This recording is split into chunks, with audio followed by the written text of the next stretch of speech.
The national briefing is back on the air, and we've got a fight.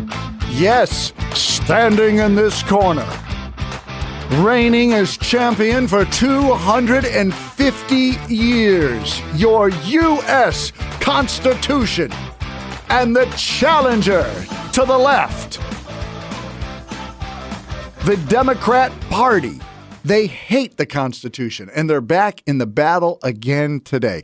Now, this is not surprising. Jacob Frey, the dreamy-eyed mayor of Minneapolis, has now become a frontrunner for president in the last, 24 hours or so. It's like they're all talking about him. They're salivating over Jacob Frey because he's as good-looking, if not better-looking, than Gavin Newsom, and he doesn't come off like a total jerk like Gavin does. So, okay, maybe the Minneapolis mayor. You tried it with Mayor Pete. Where was he from again? I can't even remember. Someplace in Indiana. Anyway, it didn't work with Mayor Pete. And it's not because he's gay. It's because he's not very likable either. Jacob Frey, I guess, is more likable. I've only heard him speak a couple of times, but I'll tell you this. I don't really like what he said on the Morning Joe show. He was on the Morning Joe show, and this is the interview that they all are salivating over. They said he gives some brilliant answers. Jacob Frey explained to us the problem and how you're going to fix it. I'm a mayor, and I operate in the reality business. And the reality is that we have more guns in America than we have people.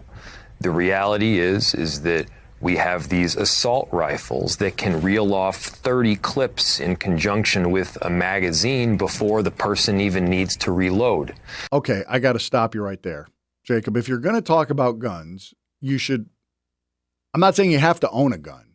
I'm saying you should know what you're talking about. I mean, magazines and clips don't work in conjunction. They're actually basically the same things, except why am I trying to explain this to this guy? He doesn't give a crap about guns. All right, let's continue. Jacob Frey, mayor of Minneapolis, he's explained the problem. There's more guns in America than people, and how do you fix it? If the federal government isn't going to act or states aren't going to act, give us the ability to protect our constituents at home. Give mayors and council members the ability to protect in Minneapolis, 435,000 residents that call Minneapolis home and the many more that come and go. We need to stand up for the safety of every one of these kids and do it out of love. Okay, out of love. Don't do it out of hate. There's more than enough hate out there. Do it out of love for our children. For the children. See, that's where they get you. Do it for the love of the children. Oh, my God. Democrats are awesome, by the way, of using kids as pawns. They are really the best. Republicans should learn from them because actually the Republican policies would actually help the children more, but we don't really we make logical arguments that don't have a lot of emotion. They're all emotion, no logic, and it works for some in the middle. Some in the middle actually will hear that and go, you know what, that's just common sense gun reform. Let the mayors just, and the town councils. There's parts of the Constitution they don't like. Let's fix it up. Let them clean it up and protect. We'll protect everybody from the guns. What about when people use hate speech? That's, and by hate speech, I mean that could mean they said something I don't like. And so I hate it. So now I have to ban that. I mean, how much of the Constitution should we take and throw away in the pursuit of love for the children, Jacob? Anyway, look, if Jacob was serious about protecting children, a cursory Google search, top causes of death under the age of 13, most of them we can't do anything about, right? Premature births, SIDS, sudden infant death syndrome, birth defects, those types of things. Those are the top causes for kids under the age of 13. But then you get into things that we could stop. Number one, by a long shot, car deaths. They die in car accidents.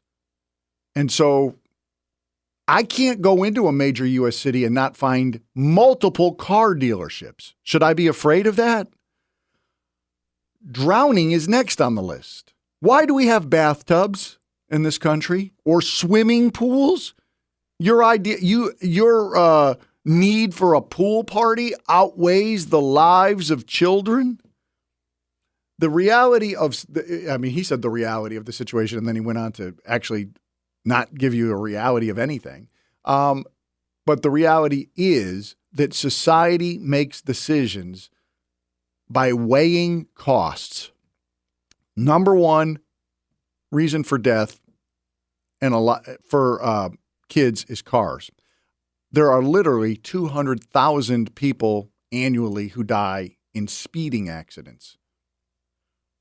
We as a nation made a decision that we're not going to lower the national speed limit to 20 because over 20 miles an hour is where most of the deaths happen. We could save 200,000 people a year if you set a national speed limit at 20. Why don't we do that? Because we weighed the productivity of the nation and said it's more important than those 200,000 people. That is, gosh, that sounds brutal, but it's true. It's absolutely true. The reason we allow people to die, even the innocent, like when you're talking about a child in a car accident, and maybe their mom and dad weren't speeding. Maybe it was somebody else speeding hit them. And we allow this because as a nation, we've decided that going 65 miles an hour, that's good. That helps the nation be more productive. We've weighed the costs. Now, Jacob, we were talking about constitutional rights you want to take away. That's a complete hard pass for most people.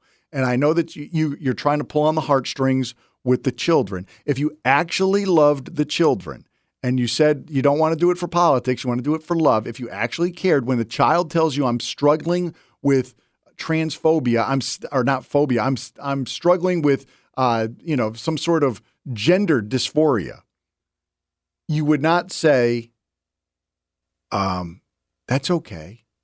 No, that's natural. It's not natural to struggle with gender dysphoria. It's a cry for help, and you're ignoring the cry for help. That is the opposite of love.